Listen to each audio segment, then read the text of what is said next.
Baiklah, salam sejahtera dan selamat jumpa semula dalam acara masakan. Jadi kali ini saya cuba masak di luar Dewan SMK Meradong, untuk masak tengah hari untuk para guru kita yang sedang bekerja bertugas-tugas untuk menyediakan gawai. Menu hari ini sangat simple, ayam tua, dengan masak dengan umbut pisang. Ini umbut pisang. Kita masak secara santai di sini. Baiklah, dekat sikit kamera. Sekarang saya akan masukkan ini. Bawang sudah ready.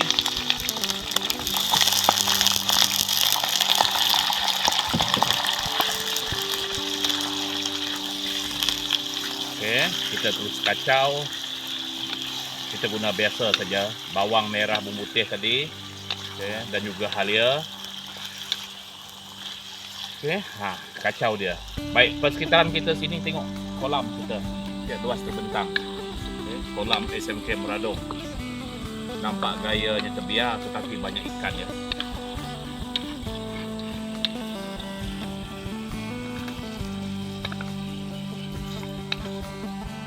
Kita kacau-kacau sehingga dia lembut. Nanti kita tambahkan air.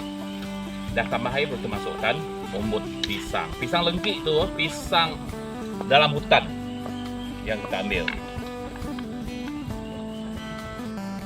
Baiklah, nampaknya dah mendidih sedikit.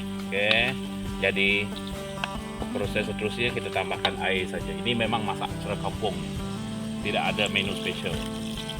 Tapi masak secara kampung itulah ianya. Makin sedap. Kita tambahkan air supaya kita boleh masukkan umbut pisang.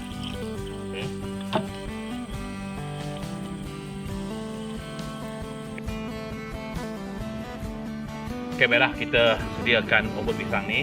Kita potong pendek-pendek.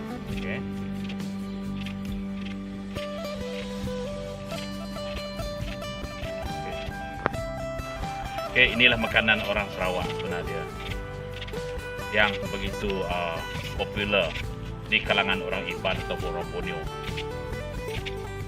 Sediakan umbut pisang.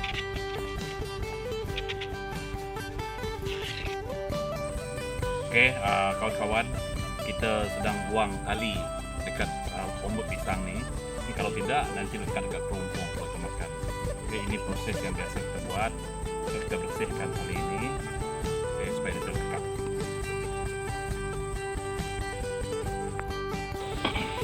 Baiklah kawan-kawan, nampaknya kita punya ayam kampung pun dah, ayam pencen ni sebenarnya dah pun mendidih.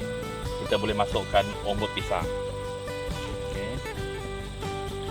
Umbut pisang yang telah kita potong pendek-pendek, supaya dia akan masak juga, tunggu dia mendidih.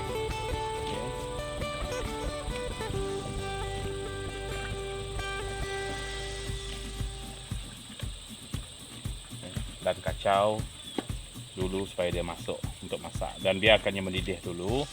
Baru kita tambahkan garam dan ajinomoto.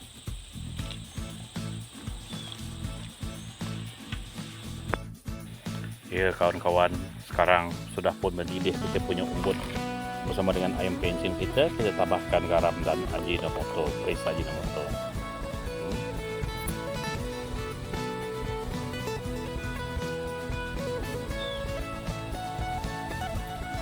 Lepas itu kita terus